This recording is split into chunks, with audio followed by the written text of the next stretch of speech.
তাহলে আপনার এই 5 দিনের ক্লাসে কি অনুভূতি একটু বলুন। গাড়িটা তো আপনি নিজেই পার্কিং করলে আমি দেখলাম। হ্যাঁ, আমার কনফিডেন্স লেভেল অনেক বেড়ে গেছে। বাঁদিকের আইডিয়াগুলো অনেক চলে এসছে, যেটা আগে আসছিল না।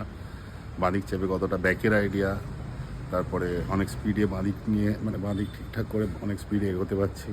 5 দিনে অনেক অনেক ডেভেলপমেন্ট মানে হয়েছে। তুমি এক্সেলারেশন বুঝতে পারছো, কখন হ্যাঁ। এক্সেলারেট করতে হবে, কখন থামতে হবে, নামতে হবে, কখন ডান দিক যেতে হবে, কখন বাঁ দিক যেতে বাঁদিক হবে। যেতে হবে, অনেকটা আইডিয়া তোমার এসছে। আর ব্যাকের তুমি আইডিয়াও তোমার চলে এসছে। তোমার নিজের চোখের সামনে তুমি গাড়িটা আগে লাগালে, পার্কিং খুব সুন্দর করেছো। পার্কিংটা তুমি করেছো।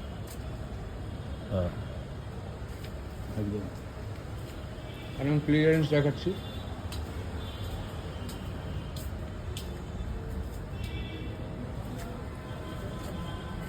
আমি খুব হ্যাপি তুমি যে গাড়িটা নিজে পার্কিং করেছো,